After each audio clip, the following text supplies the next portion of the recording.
નમસ્કાર. આજની વજન ઘટાડવાની આપણી શૃંખલામાં શું કરવું જોઈએ અને શું ન કરવું જોઈએ એ ખાસ આપણે ચર્ચા કરીશું. ત્યાર પછી આપણે એક ટર્મ બાય ટર્ન એક ટિપ્સ લેતા જશું.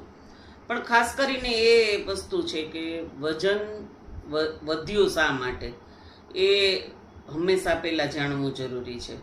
કારણ કે કારણને તમે જ્યાં સુધી ત્યાગશો નહીં અથવા તો કારણ તમે જ્યાં સુધી એનું પરિવર્જન નહીં કરો, નિદાન જે હશે તમારું જે કારણથી વજન વધ્યું છે તે કારણને દૂર નહીં કરો, ત્યાં સુધી તમે ગમે એટલા ડાયટિંગ કરી લ્યો, કસરત કરો, તમને રિઝલ્ટ નહીં મળે. મતલબ કે વજન વધવાના અનેક કારણો છે અને વજન વધવાના જે કારણો છે એને જ પહેલાં આપણે નિર્મૂળ કરવું પડે. ખાસ કરીને વજન વધવાના જે પણ કંઈ કારણ છે કે માસિકની અનિયમિતતા, હોર્મોનનું ઇમ્બેલેન્સ, કોઈ પણ નાના મોટા દવાઓ કે સર્જરી પછી બેઠાડું લાઈફસ્ટાઈલને કારણે પણ વજન વધ્યું હોય, અતિશય જેને કહેવાય કે આપણે દિવસ રાત સૂતા રહીએ તો પણ વજન વધેલું હોય, ડિલિવરી પછી હંમેશા વજન વધે છે.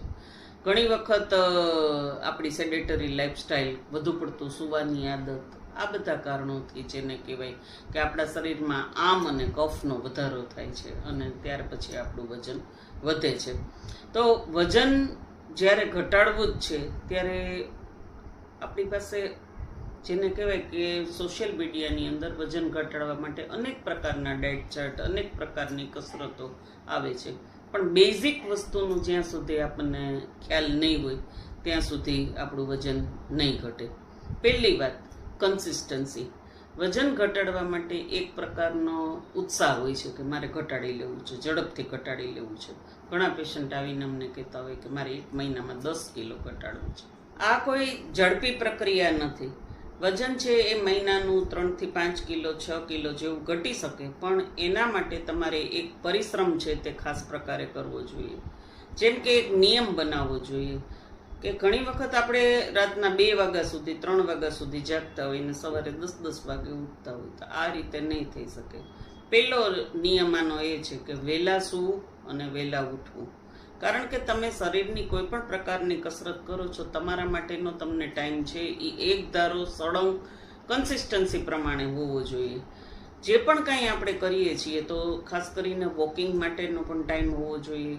1 કલાક તમે ન વોક કરી શકો તો કંઈ નહીં, પણ તમે 2 થી 3 કિલોમીટરનું રોજનું વોકિંગ કરો, તમે થોડા 10-15 મિનિટ યોગા પ્રાણાયામ કરો, તો આ ક્યારે શક્ય બનશે કે તમારા પાસે તમારા માટે 1 કલાકનો સમય હોય તો આ બધું શક્ય બને છે. ત્યાર પછી આપણે જે પણ કાંઈ કરીએ છીએ તેની અંદર આપણે 2 વસ્તુનું ધ્યાન રાખવાનું છે કે કોઈ પણ પ્રકારનો આપણો સવારનો બ્રેકફાસ્ટ છે કે લંચ છે કે ડિનર છે, તો એમાં શું ખાવું ને શું ન ખાવું એનો એક બેઝિક તમને પૂરેપૂરું જ્ઞાન હોવું જોઈએ. કારણ કે એક ટાઈમે ધ્યાન રાખવું અને બીજા ટાઈમે જો ખાઈ લેશું તો પણ આ વસ્તુ બાબતે કે વેટ લોસ બાબતે આપણને રિઝલ્ટ મળશે નહીં. જેનામાં ખાસ કરીને જે ધ્યાન રાખવા જેવી કે ન શું લેવું એ પહેલાં હું ભાર દઈને કહીશ કે ચીકણા પદાર્થો, કે વધુ પડતું તેલવાળું, ઘીવાળું, ચીઝવાળું, માખણવાળું, કે જેને કહેવાય છે કે અતિશય ચરબીયુક્ત ખોરાક છે એ હંમેશા પહેલાં તો બંધ કરવો જોશે. કોલ્ડ ડ્રિંક્સ, ઠંડા પીણા, આઈસ્ક્રીમ, શરબત, જેને કહેવાય કે જેની અંદર શુગરનું પ્રમાણ ખૂબ મેક્સિમમ લેવલે વધારે છે, એ વસ્તુ પણ આપણે બંધ કરવી પડશે. બટેટા છે, ભાત છે, એનું વધુ પ્રમાણમાં જો એનું સેવન કરવામાં આવે તો એ પણ વસ્તુ નુકસાનકારક થાય છે. ફ્રીજના ઠંડા પાણી, ઠંડા પીણા, આઈસ્ક્રીમ, શરબત, આ બધી વસ્તુ પણ આપણે બંધ કરી અને બને ત્યાં સુધી જો આપણે ગરમ પાણી પીએ, આગળના આપણે શૃંખલામાં કીધેલું જ છે કે આપણે ગરમ પાણી, એની સાથે સાથે પણ દાળનું પાણી છે, મગનું પાણી છે, કે એવી કોઈ ગરમ સૂપ છે, ગ્રીન ટી છે, એ આપણે ફૂલ ડે પ્રમાણે જો લીધા રાખીએ તો પણ એ આપણને અતિશય ફાયદાકારક થાય છે.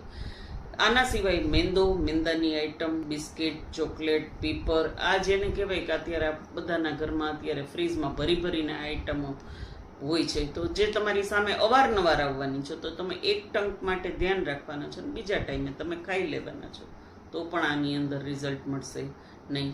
ખાસ કરીને જેને એનાથી પણ આપણે આગળ કહીએ કે મીઠાઈ છે એ અત્યારે બધાના ઘરમાં ભરીને પેકેટ ભરીને હોય છે, તો મીઠાઈમાં પણ એટલી જ પ્રમાણની અંદર તમારામાં ચરબી અને જેને કહેવાય કે ખાંડ અને શુગરનું પ્રમાણ હશે.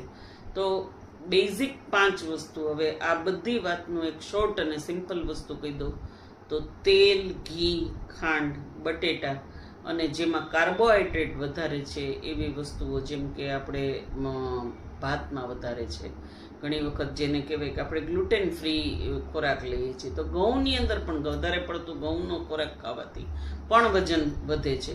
તો આટલી બેઝિક વસ્તુ આપણે ન લેવું એ આપણા માટે ફાયદાકારક છે.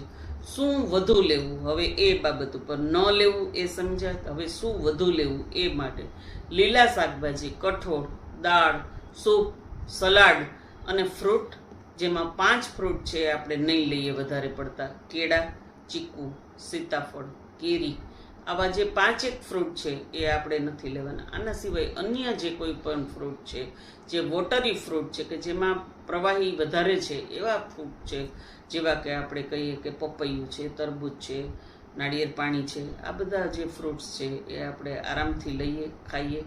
તો બેઝિક વસ્તુ જેને કહેવાય કે ન લેવું અને લેવું, અને એની સાથે થોડી આપણી લાઈફસ્ટાઈલની કન્સિસ્ટન્સી, આ 3 બાબતો ઉપર અત્યારે આપણે ધ્યાન આપી અને આપણે અહીંયા વિરમીએ છીએ.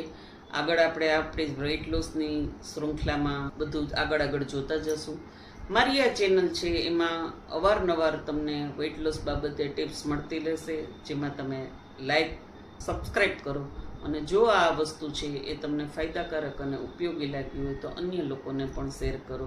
વધુ કોઈ પણ પ્રકારની માહિતી અને જાણકારી માટે આપ કોમેન્ટ પણ કરી શકો છો. તો જરૂર આપણે એક વજન સાથે વોર કરીએ, જરૂર ઘટાડીએ અને એક કન્સિસ્ટન્સી સાથે આપણે વળગી રહીએ. આભાર. અસ્તુ. ભારત માતા કી જય.